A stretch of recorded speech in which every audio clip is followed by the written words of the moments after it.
kami boleh memperingati kematian-Mu Tuhan. Karena kasih-Mu kami ada hari ini ya Tuhan. Layakkan hidup kami hari ini, sucikan pikiran kami Tuhan. Sucikan hati kami ya Tuhan.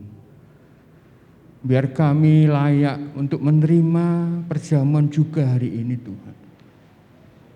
Roh Kudus, sucikan hati kami Roh Kudus.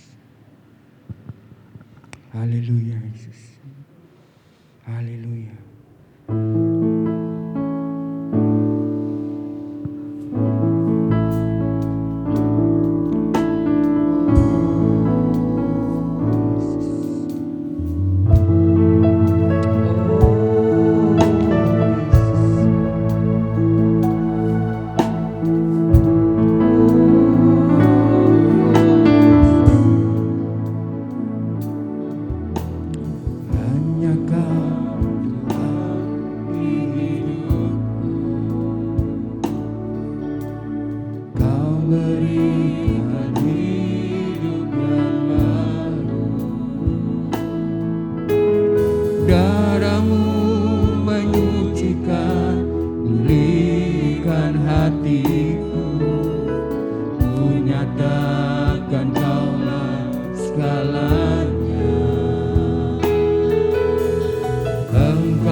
Sebab Engkau Allah yang nyata di dalam hidup kami ya Tuhan. Terima kasih ya Bapa hari ini. Lawan setiap kami Tuhan. Jamah setiap kami. Biarlah penggurapan daripada Roh Kudus turun atas kehidupan kami hari ini Tuhan. Di dalam nama Tuhan Yesus. Yang siap memuji Tuhan katakan amin. Ada sukacita? Haleluya. Haleluya. Tuhan itu nyata bagi kita. Dan hari ini bukti kasih-Nya yang telah diberikan dalam hidup kita. Haleluya.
Bagi kita, haleluya.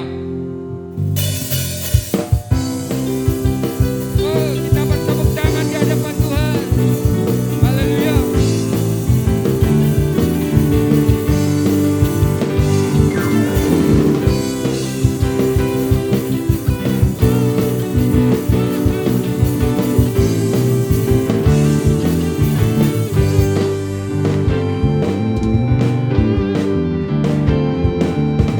Dia masih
sore karena Dia telah menebus hidup kita. Haleluya. Hallelujah.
segala perkara yang terjadi dalam kehidupan kami.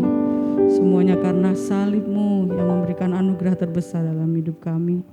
Kami percaya Tuhan, Kau Allah yang hidup, Allah yang berkuasa atas kehidupan kami dan seluruh alam semesta, di bumi dan di surga. Engkau Allah yang berkuasa. Kami percaya itu Tuhan. Segenap pujian penyembahan kami naikkan kepadamu, sebab hanya Engkau Tuhan yang layak ditinggikan dan disanjung tinggi. Tuhan, kiranya Tuhan, sebentar kami boleh mendengarkan kebenaran firman Tuhan. Kami percaya kekuatan kuasa-Mu mengalir atas kami, menjamah setiap kami Tuhan, mengubahkan setiap kami, sehingga Tuhan kami boleh memaknai setiap apa yang Tuhan kami peringati hari ini. Kematian-Mu memberikan kemenangan bagi kami semua. Terpujilah nama-Mu Tuhan. Kami siap mendengar firman Tuhan. Di dalam nama Tuhan Yesus kami berdoa dan bersyukur. Amin. Shalom Bapak Ibu, puji Tuhan. Selamat memperingati hari kematian Yesus Kristus yang telah mengubah sejarah dunia ini. Ya, saya percaya bahwa kematian Yesus juga akan memberikan dampak yang besar, bahkan sudah memberikan dampak yang besar dalam hidup kita. Nah, hari ini kita akan bersama-sama mengingat kematian Yesus ini dengan perjamuan kudus, dan sebelumnya mari kita dulu mendengar firman Tuhan yang saya beri judul masih tetap dengan tema kita, yaitu berubah ke arah Kristus dalam aspek sosial. Ini yang kedua, karena yang pertama hari Minggu yang lalu sudah saya sampaikan. Kita akan melanjutkan hari ini dengan aspek sosial yang kedua. Roma 12 ayat 1, ini ayat tema kita. Dan 2 begini, karena itu saudara-saudara, demi kemurahan Allah aku menasihatkan kamu supaya kamu persembahkan tubuhmu sebagai persembahan yang hidup, yang kudus dan yang berkenan kepada Allah. Itu adalah ibadahmu yang sejati. Janganlah kamu menjadi serupa dengan dunia ini, tetapi berubahlah oleh pembaruan budimu, sehingga kamu dapat membedakan manakah kehendak Allah, apa yang baik, yang berkenan kepada Allah, dan yang sempurna. Puji Tuhan. Saya mengulang lagi secara singkat ya, bahwa tujuan Allah memanggil kita itu adalah supaya kita jadi serupa dengan Kristus. Ya, ini harus jadi tujuan utama. Bagaimana kita menjadi serupa dengan Kristus, itu adalah tujuan terbesar dari Allah. Dia mati juga untuk mengubah kita. Dia memanggil kita untuk menjadikan kita serupa dengan Kristus. Ya, dan Efesus 4 ayat 5 mengatakan bertumbuh dalam segala hal ke arah Dia. Dia adalah teladan contoh dari semua kehidupan Kristen. Yang harus bertumbuh secara jasmani, secara jiwa, secara rohani, dan sosial. Hari ini kita berbicara lagi tentang sosial. Kita tahu bahwa manusia itu adalah makhluk sosial yang punya kecenderungan kita berhubungan dengan sesama kita. Kita tidak bisa hidup sendiri. Ya, kita butuh orang lain, kita juga dibutuhkan orang lain. Ya, nah, kita telah belajar tempo hari ya bagaimana sikap Yesus itu terhadap sesamanya. Kita belajar bagaimana Yesus menghargai sesamanya. Lalu Yesus itu berhati-hati, artinya waspada terhadap orang lain yang tidak dikenal, tapi tetap harus mengedepankan kasih. Ya, jangan sampai kasih ini luntur gara-gara kita curiga atau waspadai sesama kita. Ya, dan yang ketiga adalah bagaimana Yesus membangun ya, dengan tidak menjadi batu sandungan. Lalu Yesus menegur, ya, menasehati sesamanya untuk membangun orang itu secara rohani. Nah, kita masuk bagian yang keempat. Ini hari ini kita belajar tentang bahwa Yesus itu mengasihi sesamanya. Ya, Dia mengasihi sesamanya. ini sudah pasti yang yang terbesar yang dari kehidupan Yesus, yaitu mengasihi sesamanya. Bagaimana dia menunjukkan kasih kepada sesamanya? Yang pertama adalah dia punya kepedulian. Dia punya kepedulian yang besar kepada sesamanya, dan bukan hanya peduli tapi siap menolong. Ya, kalau kita belajar tentang Yesus ini, bagaimana kepedulian Yesus itu rasanya mungkin tidak pernah habis gitu ya.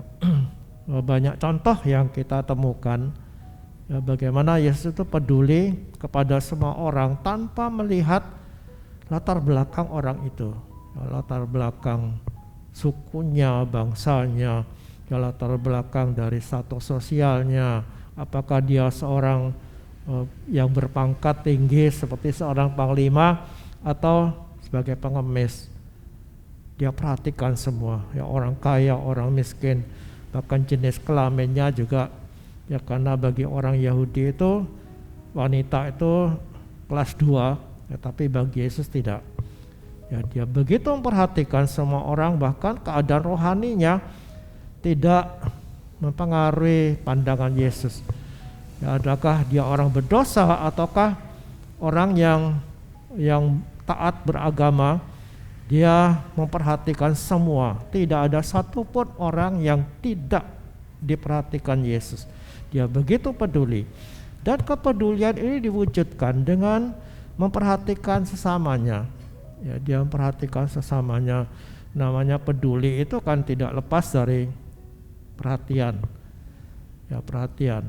Nah, dia memperhatikan apa yang diperhatikan? Perasaan orang, yaitu dalam peristiwa perempuan janda Nain yang kehilangan anaknya, ya, dia begitu peduli.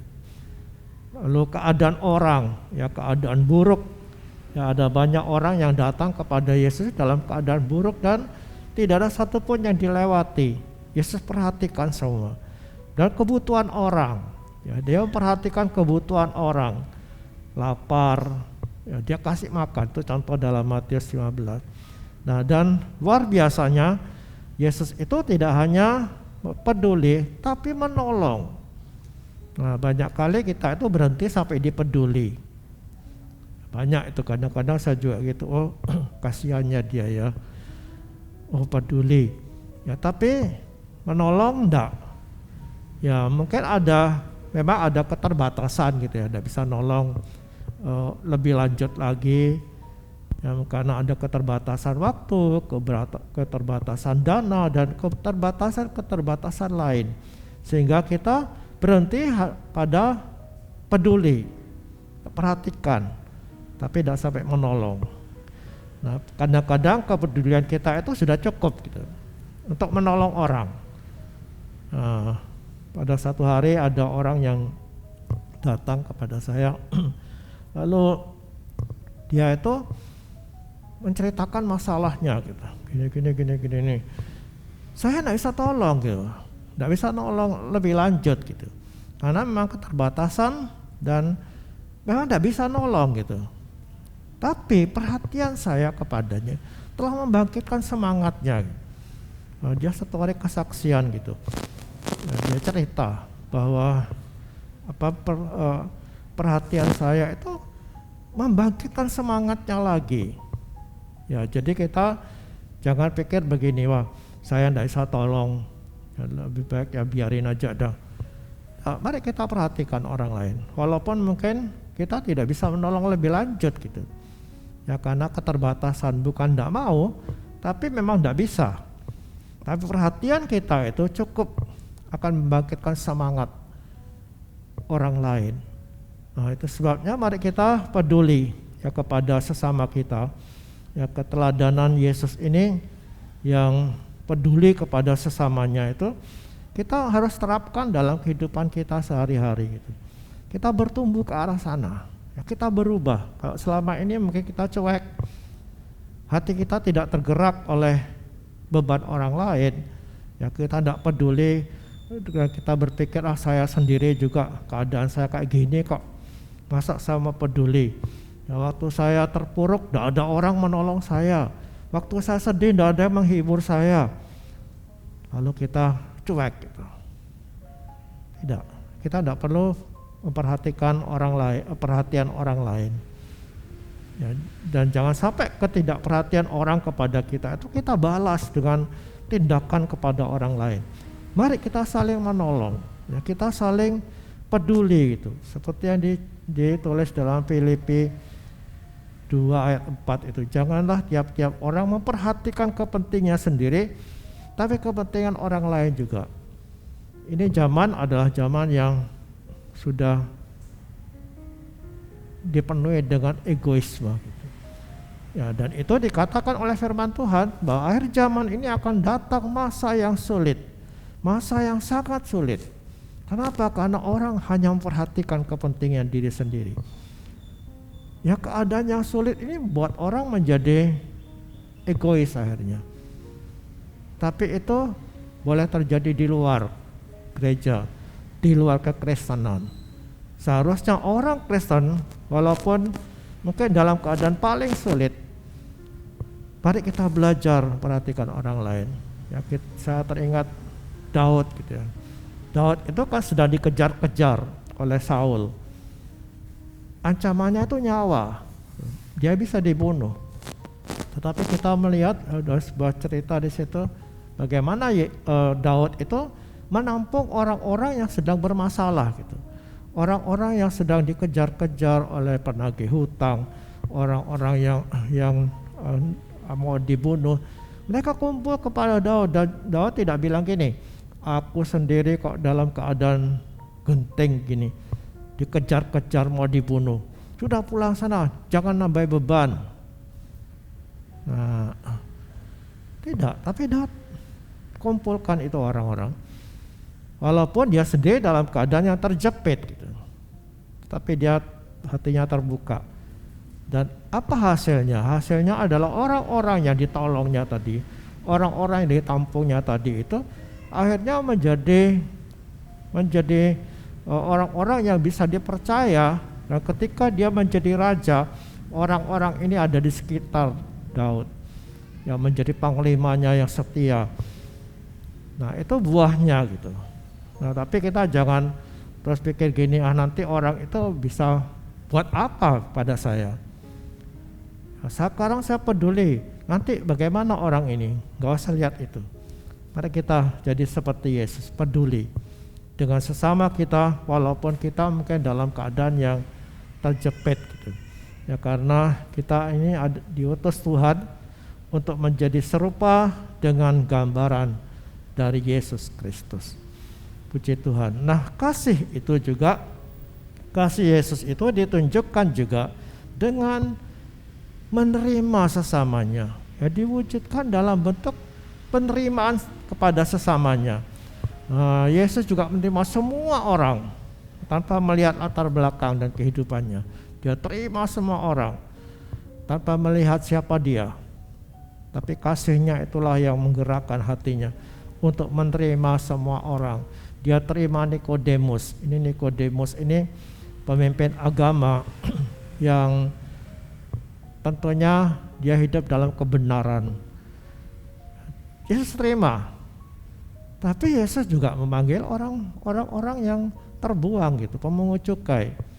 Lewi yang akhirnya bernama Matius ini akhirnya dipanggil menjadi muridnya.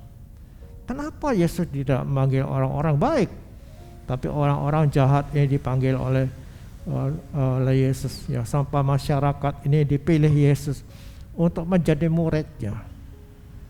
Hatinya begitu terbuka gitu, menerima semua orang. Bahkan Yesus datang ketika diundang ke rumah orang Farisi. Ya, dia orang Farisi kan seorang yang memusuhi Yesus gitu. Ya, umumnya orang Farisi ini memusuhi Yesus, tidak suka kepada Yesus. Tapi ketika ada satu orang Farisi yang hatinya terbuka, diundang Yesus, dia mengundang Yesus, dan Yesus hadir di situ. Jadi dia gak peduli apakah golongan ini golongan yang suka kepadanya, Tapi ketika ada satu orang dari mereka yang hatinya terbuka, Yesus datang. Maka menolong orang Romawi. Ya, perwira Romawi ini kan penjajah ini. Ya, tentara penjajah yang menjajah bangsanya. Tapi ketika perwira ini minta tolong kepada Yesus, Yesus terima permintaannya dan Yesus tolong. Puji Tuhan. Dan Yesus menerima tanpa syarat.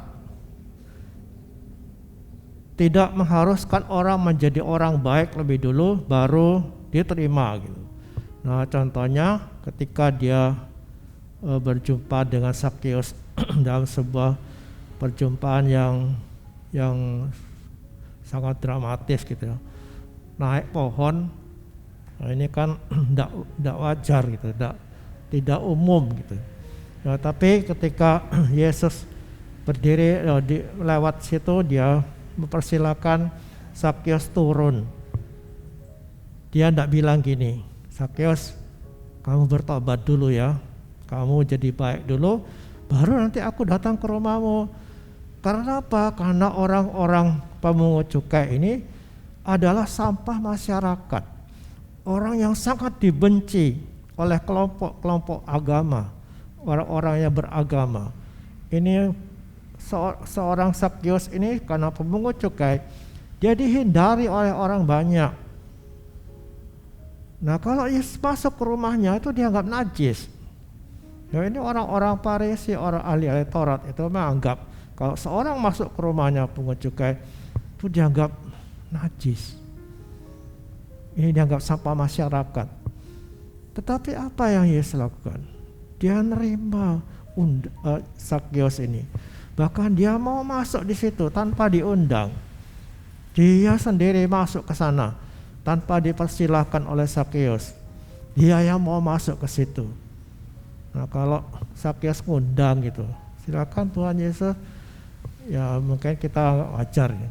Tapi ini loh, dia sendiri yang ke sana, padahal dia tahu Zakheus ini adalah seorang yang berdosa, seorang yang dianggap sampah masyarakat, tapi dia masuk ke sana. Tidak diceritakan di situ bagaimana dialog yang terjadi antara Zakheus dengan Yesus di rumahnya. Tapi kita melihat endingnya adalah Zakheus bertobat secara radikal,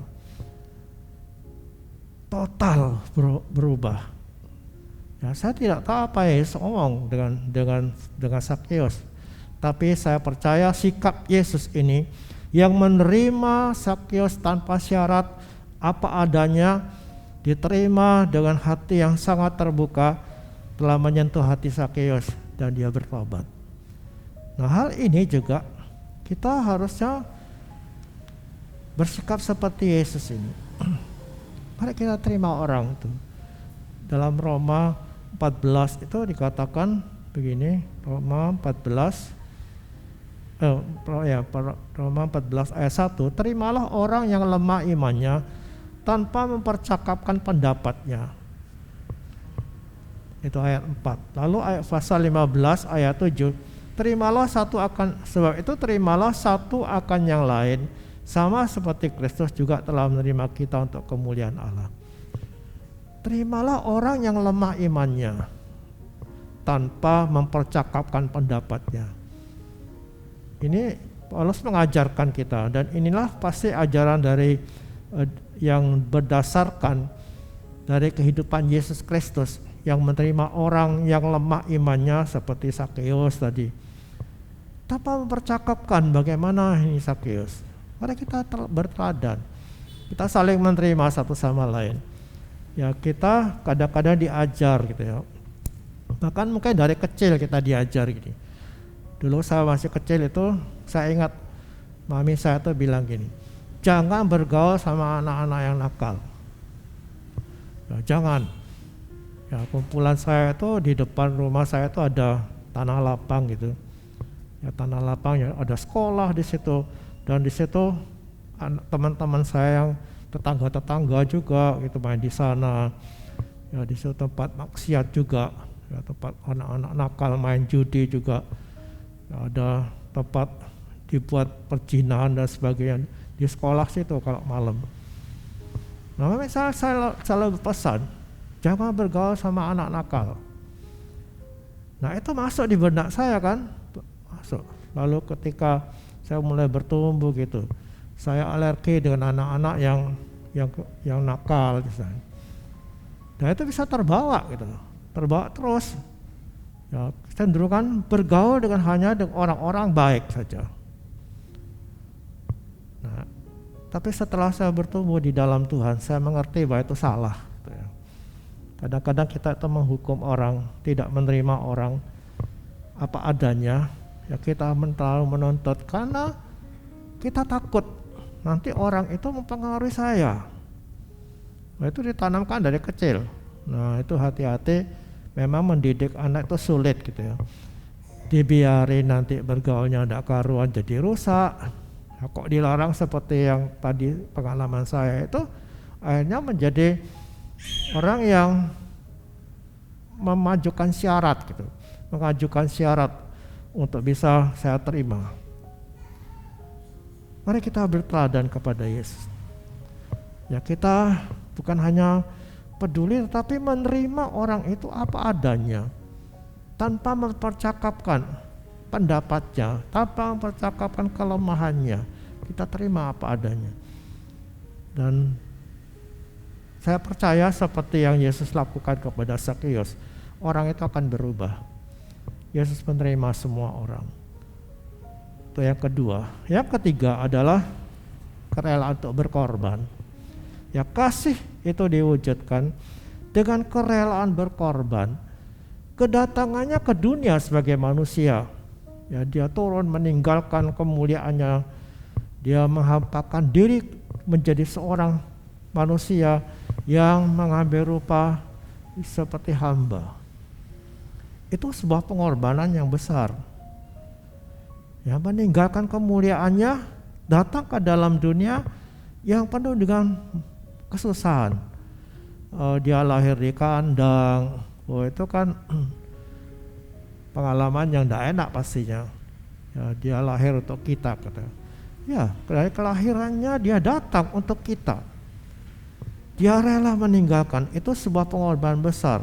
Dan puncak dari pengorbanan yang terbesar itu adalah yang hari ini kita peringati, adalah menanggung dosa manusia atas dirinya.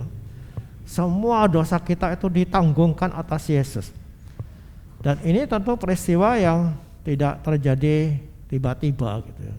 Tiba-tiba Yesus ditangkap lalu menanggung dosa kita.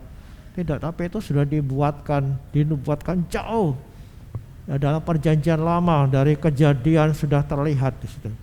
Bagaimana ular itu akan diremukkan kepalanya dan si ular itu akan mematok kaki dari keturunan perempuan itu. Itu kan nubuat tentang Yesus. Lalu dalam tata cara ibadah orang Israel di Bait Allah, korban seekor domba atau lembu ya yang akan dikorbankan itu, maka yang membawa korban itu harus meletakkan tangannya di atas kepala kambing, domba atau lembu itu, meletakkan kepala. Itu lambang bahwa semua kesalahan kita, semua kesalahan orang itu ditimpakan kepada korban itu. Dan setelah korban itu menerima limpahan kesalahan itu, dia dikorbankan, dia disembelih dan dipersembahkan kepada Allah. Jadi kedatangan Yesus ke dalam dunia ini dan berakhir dengan pengorbanan di atas Golgota, itu adalah pemberian terbesar yang sudah dinubuatkan jauh sebelum itu terjadi. Kenapa itu terjadi? Itulah karena kasih yang begitu besar. Dia mengasihi manusia dan kasih itu selalu berkorban. Nah, ingat ini. Kalau kita menyatakan kasih atau mau menyatakan kasih kepada sesama, lalu kita tidak mau berkorban, itu sama dengan bohong. Atau kasih itu kan berkorban. Kasih tanpa pengorbanan itu bukan kasih. Nah, tapi kasih yang yang berkorban itu kasih yang benar. Jadi Yesus datang ke dalam dunia ini, dia mengasihi kita semua. Dan pengorbanan yang terbesar dia telah berikan, yaitu memberikan nyawanya sebagai upah dari dosa manusia agar kita tidak perlu menjalani hukuman kekal itu. Upah dosa itu maut, katanya. Maut, mati. Kematian. Itu adalah upah dosa. Nah itu harus dibayar. Siapa yang bayar? Ya mestinya kita. Ya, kita yang mesti bayar itu. Ya kita yang mesti dihukum karena kita yang berdosa. Tetapi Yesus Kristus yang menjadi korban seperti yang dilakukan oleh Taurat dalam perjanjian lama. Binatang korban itu harus menanggung kesalahan orang yang berkorban itu dengan simbol meletakkan tangan di atas kepalanya. Yesus menjadi korban untuk kita. Yesus yang menanggung semua. Ya ketika dia ada di Getsemani, itulah saat pergumulan yang dahsyat. Itu sebuah pergumulan yang luar biasa. Jangan kita anggap cuma gitu aja kok. Tidak, dia yang tidak bersalah, dia nggak bersalah. Oh itu kan tidak enak tuh. Ayo kak saudara misalnya tidak salah, dianggap salah, maka dihukum. Nah, dihukum tanpa berbuat salah. Itu perkara yang besar.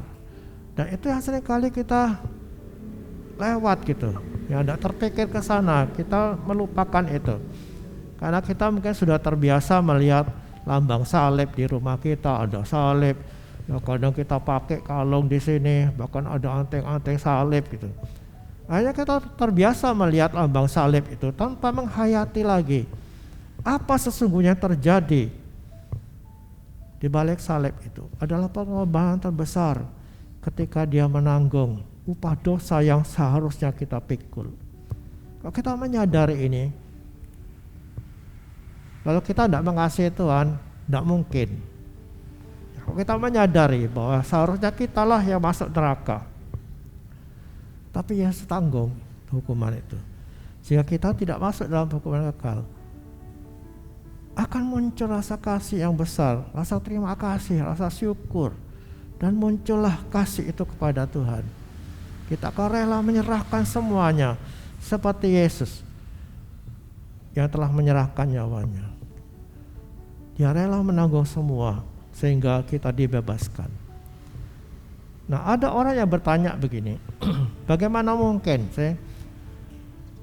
penderitaan tubuh, ya kan Yesus itu menderita tubuhnya, dipukulin, disalib, ya sampai mati. Bagaimana mungkin kematian jasmani itu membebaskan orang dari hukuman kekal? Ya kan kita akan sering mendengar itu, ya dengan korban Yesus itu kita dibebaskan dari hukuman kekal. Bagaimana mungkin hukuman salib itu membebaskan kita dari hukuman kekal? Apa jawabnya? Jawabnya itu adalah kita tahu bahwa ada beberapa jenis kematian. Kematian tubuh, terpisahnya roh dengan tubuh kita menjadi mayat gitu. Roh kembali kepada Allah. Kematian rohani itu terpisahnya roh manusia dengan roh Allah karena dosa, ya, sehingga kita tercerai dari Allah, kita tidak bisa berhubungan dengan Allah lagi sampai kita lahir baru. Nah, kematian kekal ini terpisahnya roh Allah dengan roh manusia selama-lamanya. Ya, buat Tesalonika mengatakan itu dijauhkan dari hadirat Allah, dipisahkan dari Allah selama-lamanya. Nah, ya dialami Yesus di atas salib itu bukan sekedar kematian tubuhnya. Kita lihat, Yesus mati secara tubuh, dia mati dikuburkan. Tapi yang lebih mengerikan adalah ketika dia di atas salib menanggung semua dosa manusia itu, dia dipisahkan dari Allah untuk sementara. Ini Bapa, Anak, Roh Kudus itu kesatuan kekal yang tidak terpisahkan gitu. Antara Bapa dan Anak itu satu katanya. Dan ketika Yesus harus menanggung dosa manusia, mau tidak mau dia harus dipisahkan. dari Bapaknya. Dan ini yang ditakuti Yesus. Itu sebabnya dia berseru, Eloi, Eloi lama sabatani. Ya Bapa, ya Allah, mengapa Engkau meninggalkan aku? Ketika dia menghadapi aniaya, penderitaan, ya, kesakitan yang luar biasa ini, dia tidak pernah mengeluh gitu. Ya mungkin berteriak ya karena sakit gitu ya, teriak sakit. Tapi penderitaan yang dialami secara jasmani itu tidak membuat dia merasa begitu sedih.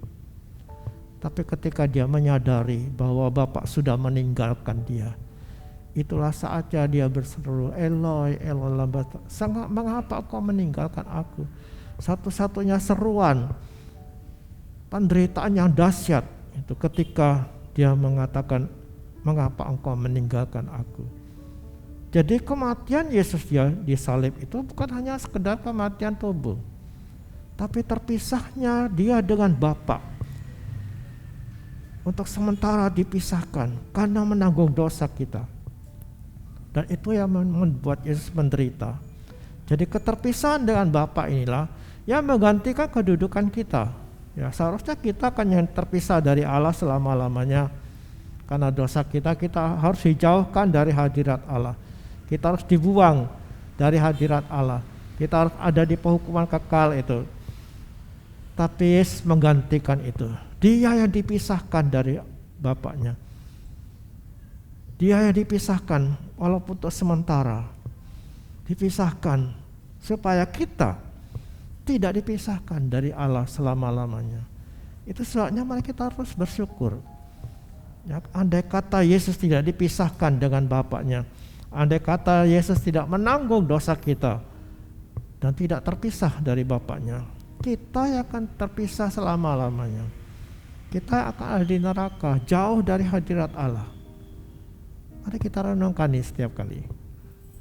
Ya, setiap hari, terutama pada saat-saat di mana kita masuk dalam hari peringatan kematian Yesus ini, atau setiap kali kita mengadakan perjamuan kudus, ingat itu. Ya, bahwa kematian Yesus itu kematian yang sungguh-sungguh menyelamatkan kita. Betapa ngeri ketika kita ada di neraka, jauh dari hadirat Allah. Ya, saya tidak tahu neraka itu macamnya seperti apa, walaupun yang digambarkan itu api yang menyala-nyala gitu. Ya mungkin aja api, mungkin juga bukan gitu. Jauh dari hadirat Allah. Itu yang Alkitab ceritakan. Ya, jadi kematian kekal itu jauh dari hadirat Allah. Dijauhkan dari hadirat Allah itu Tesalonika. Ya, 1 Tesalonika, saya baca ya. 2 Tesalonika 1 ayat 9.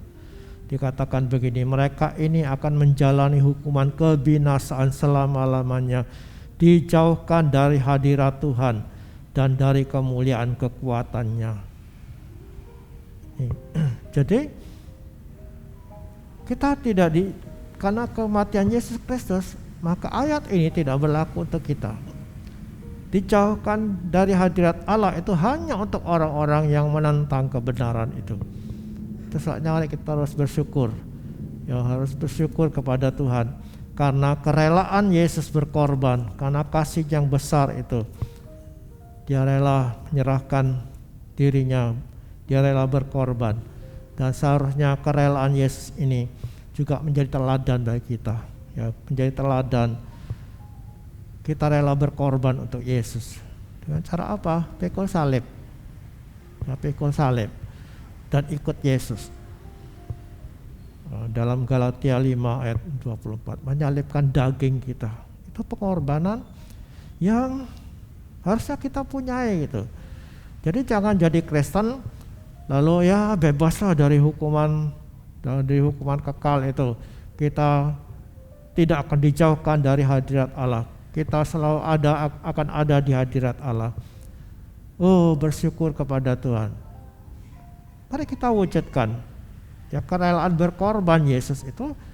Dengan kerelaan kita juga berkorban. Apa? Menyalibkan daging. Kita tidak suruh pikul salib seperti Yesus. Ya kecuali ada orang-orang yang di daerah-daerah yang komunis gitu, Ya mungkin ada orang yang disiksa dengan kematian yang sangat sadis mungkin. Ya ada yang dimasukkan di lubang yang cuma 1 meter kali 1 meter. Lalu di atas ada ruji gitu. Di kerangkeng di situ. Di tempat yang terbuka. Jadi hujan, panas, siang malam di situ. Sadis itu. Kita mungkin enggak seperti itu. Dan saat saya tidak berharap itu terjadi di sini gitu. Nah, apakah kalau sudah tidak terjadi lalu kita merasa sukacita bebas? Tidak, paling tidak apa yang dikatakan oleh ayat dalam Galatia 5 ayat 24, menyalibkan keinginan kita sendiri. Cuma itu yang diminta, berkorban. Dan saya tahu itu bukan hal yang mudah gitu. Untuk menyalibkan keinginan kita sendiri itu bukan hal yang mudah, sulit gitu. Dimana kita saatnya berdoa, kita ada pekerjaan, mau nonton misalnya, kita tidak mau kehilangan serial, padahal mungkin waktunya kita berdoa. Ya karena hari ini ada sesuatu yang lebih penting, kita tinggalkan jam-jam doa. Mari kita salibkan daging, keinginan kita itu, salibkan. Orang yang menjadi milik Kristus, kata Galatia 5, barang siapa menjadi milik Yesus, ia telah menyalibkan dagingnya dengan segala hawa nafsu dan keinginannya. Mari kita rela berkorban. Karena Tuhan Yesus sendiri sudah rela mengorbankan dirinya. Kita tidak diminta mengikut salib lagi, tapi kita diminta untuk menyalibkan daging kita. Ya, keinginan kita dengan segala hawa nafsu. Dan berbuat baik. Nah, ini korban katanya yang berkenan kepada Allah, Ibrani 13 ayat 16. Dan janganlah kamu lupa berbuat baik dan memberi bantuan, sebab korban-korbannya demikianlah yang berkenan kepada Allah. Persembahkan tubuhmu di atas mezbah Tuhan itu. Dengan cara apa? Berikan korban, berbuat baik, memberi bantuan, sebab itu adalah korban yang berkenan kepada Allah. Namanya korban itu sakit, ya kan? Korban kecelakaan lalu lintas itu sakit, korban pembunuhan itu menderita. Ya, korban itu namanya sakit. Nah, ikut Tuhan Yesus juga harus ada korban. Apa? Sakit, sesuatu yang tidak enak bagi daging kita, sesuatu yang menuntut pengorbanan kita. Jadi jangan kita menerima keselamatan itu dengan masa bodoh gitu. Menerima keselamatan itu dengan tidak punya tanggung jawab. Masih ada tanggung jawab kita. Salibkan daging. Ikut Tuhan Yesus itu harus pikul salib. Ya, ketika ada orang yang mengikut Yesus, mereka pikir itu enak, tapi Tuhan bilang ikut aku, pikul salib. Jadi kerelaan berkorban Yesus ini yang kita peringati hari ini harus memotivasi kita juga. Itu apa? Untuk berkorban bagi kemuliaan namanya. Dan itu pilihan ada pada kita. Ya, kalau kita akan membiarkan peringatan ini berlalu begitu saja, ya itu pilihan. Tapi mari kita saat ini ketika kita memperingati kematian Yesus itu akan punya komitmen baru, mau memikul salibnya dan melakukan perbuatan-perbuatan baik. Nah, yang terakhir adalah pengampunan. Ini adalah kasih itu ditunjukkan dengan kepedulian, penerimaan, kerelaan berkorban, dan buah dari pengorbanan Yesus Tuhan itu adalah juga pengampunan. Ya, dasar dari pengampunan itu adalah korbannya. Korban Yesus yang telah memikul dosa kita. Dia tanggung hukuman dosa kita itu, dan pengampunan itu mengalir. Karena hukuman sudah ditanggung. Kita tidak perlu lagi dihukum itu. Pengampunan itu mengalir. Nah, pengampunan yang diberikan Yesus juga pengampunannya tanpa syarat. Yaitu hanya dengan iman kita akan diampuni. Ya, contohnya adalah penjahat di atas salib itu. Dia tidak sempat turun untuk berbuat baik, dia tidak sempat turun untuk melakukan ibadah. Tapi pada saat itu juga, karena dia percaya kepada Yesus, dosanya diampuni, dan Tuhan mengatakan hari ini juga engkau bersama-sama dengan aku di Firdaus. Jadi pengampunan tanpa syarat. Nah, bagaimana kita dengan sesama kita? Apa kita juga saling mengampuni tanpa syarat atau pakai syarat? Kamu salah, ya, kamu salah. Siapa saya tidak pernah buat salah, semua orang pernah buat salah. Lalu kalau saya mau ngampuni, kalau kamu mau diampuni sama saya, kamu harus buat gini. Harus datang kepadaku minta maaf. Nah ini kadang-kadang gini kan, saya mau mengampuni kalau dia datang minta maaf. Tidak perlu, Tuhan tidak buat itu kok. Tuhan tidak buat kamu harus kamu harus mengaku dosa dulu baru diampuni. Memang ada ayat itu. Ya kalau kita mengaku dosa, maka Bapa mengampuni kita. Tapi ke dalam praktek Yesus tidak seperti itu. Ya kan?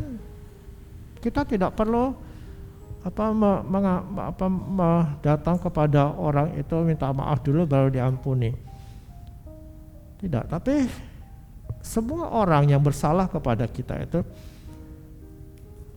dia punya hak untuk apa? Diampuni. Dan bagian kita adalah memenuhi pengampunan itu, melepaskan pengampunan itu. Jangan nunggu orang itu minta maaf. Gimana kalau dia tidak minta maaf? Apa tidak ada pengampunan? Lalu siapa yang rugi? Kita kan? Kita yang rugi. Tidak mau mengampuni itu rugi. Hati kita menjadi dongkol, jadi sakit hati. Itu berhari-hari mungkin, bahkan mungkin bertahun-tahun. Ya ada orang bertahun-tahun tidak mengampuni. Ada. Kenapa saya bisa bilang gitu? Sayalah orangnya, ya saya orangnya. Yang tidak mau mengampuni orang itu sampai bertahun-tahun. Oh itu pengalaman itu. Tiap kali datang dia ketemu gitu rasanya dengkel. Saya masih ingat kesalahannya. Tanpa pengampunan kita yang rugi. Itu sebenarnya kita lepaskan. Sebagaimana Yesus mengasihi kita dan memberikan pengampunan, mari kita juga ya sebagai pengikut-ikutnya bertumbuh ke arah Kristus itu dalam pengampunan. Ya, kasih yang berkorban, kasih yang mengampuni. Dan saya percaya ketika kita melepaskan pengampunan kepada sesama kita, kita diberkati Tuhan ya dengan damai sejahteranya. Jadi kalau kita mengamati ya bagaimana Yesus membina hubungan dengan sesamanya itu semuanya didasarkan kepada kasihnya. Ya, dari awal, dari kemarin itu saya mengatakan bagaimana dia menghargai, bagaimana dia menolong orang, itu semua didasarkan kepada kasih, ketulusan, kerendahan hati Kristus. Mari kita saling mengasihi. Kenapa? Karena itu ajaran Tuhan, ajaran yang sentral gitu. Ajaran yang paling pokok dari Yesus itu adalah mengasihi. Kenapa? Karena kasih itu ada perintah yang kedua. Ya, mengasihi sama itu perintah yang kedua. Setelah kita mengasihi Tuhan itu dalam Matius 22. Kasihilah Allah Tuhanmu. Dan yang kedua adalah kasih sesama manusia seperti dirimu sendiri. Semua hukum dari Allah itu, mungkin ada 10 hukum Taurat itu, kesimpulannya itu kasih kepada Tuhan dan kasih kepada sesama manusia. Dan itu berulang kali kan ajaran kasih itu. Banyak itu. Ya dalam Yesus sendiri mengajarkan itu berkali-kali. Kasihlah samamu, kasihilah orang itu, bahkan mengasihi musuh. Mari kita penuhi hati kita dengan kasih ilahi itu. Dengan cara apa? Buka hatimu dan biarkan dia berbicara kepada kita lebih lanjut lagi. Ya pada saat kita mengingat kematian Yesus ini, mintalah supaya kasih yang dinyatakan di Golgota itu, yang hari ini kita peringati, akan mengalir dalam hati kita. Jika hati kita dipenuhi kasih, kita bisa mengalir pengampunan kepada sesama kita. Kita bisa mengasihi orang lain seperti kita mengasihi diri kita sendiri. Amin. Mari kita menyanyikan mengasihi lebih sungguh. Buka hatimu dan biarlah kasih Kristus yang telah dinyatakan lewat korban di atas Golgota itu akan mengaliri hati kita saat ini, memenuhi hati kita dengan kasih-Nya. Sebenarnya kasih itu sudah ada dalam hati kita. Ketika Roh Kudus dicurahkan dalam hati kita waktu kita percaya, saat itu kasih itu ada dalam hatimu, dan kau akan membiarkan kasih itu berkembang dengan pertolongan Tuhan. Haleluya.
Mengasihi dunia ini, mengasihi kami secara khusus.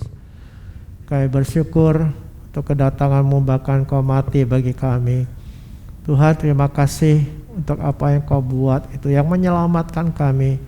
Engkau rela dipisahkan dari Bapa itu demi kami ya Tuhan, agar kami tidak dipisahkan dengan Allah selama-lamanya.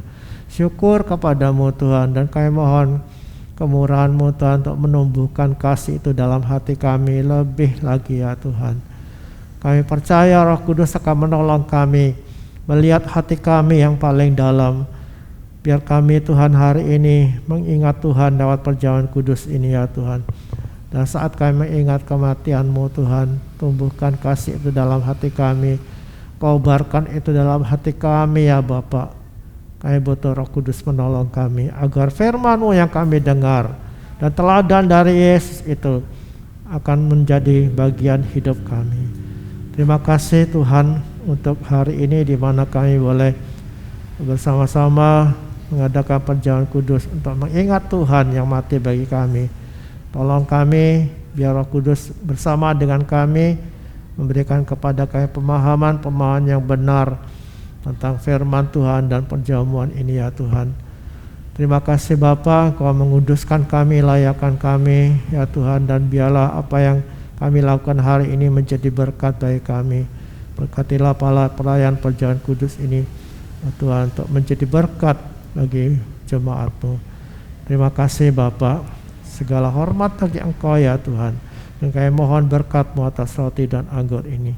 Di dalam nama Bapa, Putra dan Roh Kudus, biar turun berkat atas roti dan anggur ini, sehingga setiap orang yang bersekutu dengan darah Yesus, tubuh Yesus Kristus ini, hari ini akan terus dipenuhi dengan kasih ilahi itu yang mengalir terus keluar memberkati banyak orang.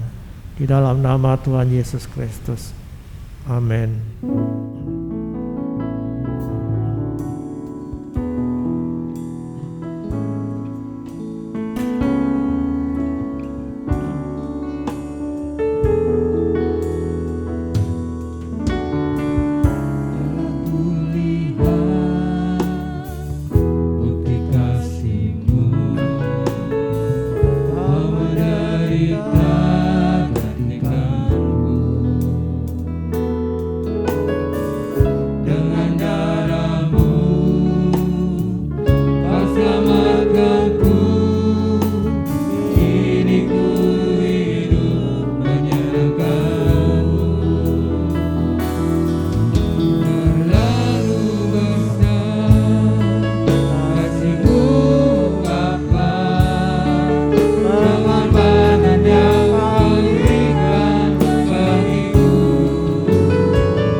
Tubuh dan darah Yesus Kristus yang telah ditumpahkan dan diserahkan 2000 tahun yang lalu. Nah, hari ini kita mengingatnya lewat perjamuan kudus ini. Mari penuhi hati kita dengan kasih-Nya, penuhi hati kita dengan renungan akan kasih Tuhan yang besar ini. Mari sebelum kita makan tubuh Yesus Kristus ini, kita mengucap syukur, kita mengangkatnya di hadapan Bapa. Terima kasih ya Bapa yang baik. untuk pengorbanan-Mu yang besar bagi kami. Engkau rela dipecahkan, dihancurkan bagi kami, supaya kami diselamatkan ya Bapa. Terima kasih untuk korban yang besar ini. Dan kalau bentar kami makan tubuh-Mu ini ya Tuhan, kami percayakan, kami dikuatkan, iman kami diteguhkan lagi. Terpujilah Engkau ya Tuhan. Terima kasih Tuhan. Dengan firman Tuhan yang mengatakan Yesus mengambil roti, Ia mengucap berkat, dipecah-pecahkannya lalu diberikan kepada murid-muridnya. Ia berkata, ambillah, makanlah, inilah tubuhku. Apa yang di tangan kita yang sebentar kita akan makan adalah persekutuan dengan tubuh Yesus Kristus. Amin. Mari kita makan dengan percaya.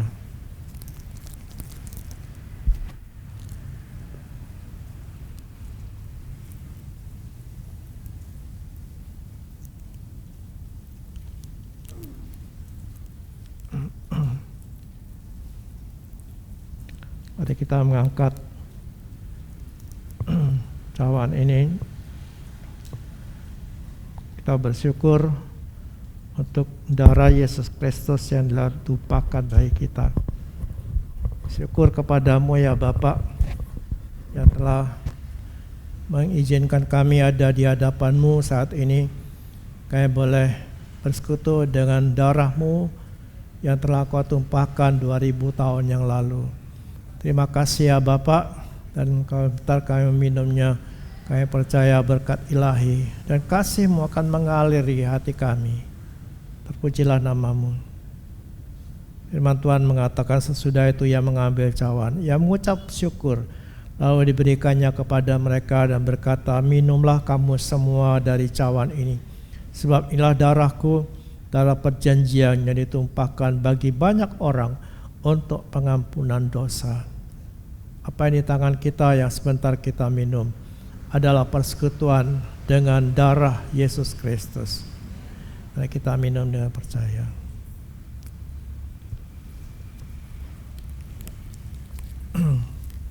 Kami mengucap syukur Bapa untuk apa yang telah Tuhan buat di tengah kami. Terima kasih untuk berkat-Mu. Hari ini ya Tuhan, kami boleh ada sebagaimana kami ada. Kami percaya Tuhan mengasihi kami dan Kau mau lanjutkan kasih setia-Mu bagi kami ya Tuhan. Terima kasih Tuhan. Terima kasih. Mari kita memberkati negeri ini dengan kata-kata iman kita. Di dalam nama Tuhan Yesus Kristus, diberkatilah Indonesia. Diberkatilah pemimpin dari presiden sampai pemerintahan di daerah-daerah. Diberkatilah Indonesia dengan kemakmuran. Diberkatilah dengan kedamaian. Diberkatilah dengan keamanan, diberkatilah dengan kesehatan, diberkatilah para medis yang sedang berjuang melawan virus corona, diberkatilah Kabupaten Probolinggo, diberkatilah semua gereja-gereja yang ada di Kabupaten Probolinggo, di dalam nama Tuhan Yesus Kristus. Bapa kami yang di surga, dikuduskanlah nama-Mu, datanglah kerajaan-Mu, jadilah kehendak-Mu di bumi seperti di surga. Berikanlah kami pada hari ini makan kami yang secukupnya, dan ampunilah kami akan kesalahan kami, seperti kami juga mengampuni orang yang bersalah kepada kami.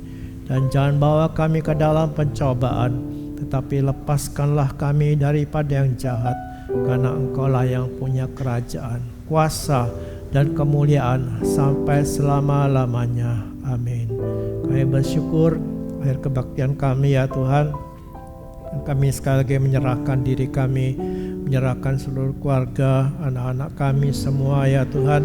Kami percaya peringatan kematian Yesus Kristus ini akan menolong kami, mendorong kami lebih dekat lagi kepadamu. Dan kami percaya penyertaan-Mu ada pada kami ya Tuhan. Dimanapun kami ada, Tuhan melindungi, menjaga kami dari semua wabah penyakit, dari kecelakaan, dari orang-orang jahat. Kami percaya tangan-Mu melindungi dan menjaga kami, memberkati mata pencarian kami ya Tuhan. Apa yang dikerjakan dengan tangan kami, Tuhan limpahkan berkat-Mu untuk memelihara hidup kami dan keluarga kami.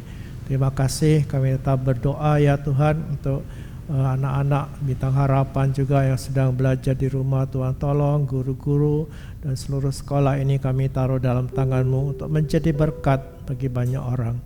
Terima kasih untuk perlindungan-Mu dalam ibadah kami. Terima kasih untuk perlindungan-Mu hari ini ya Tuhan atas hidup kami.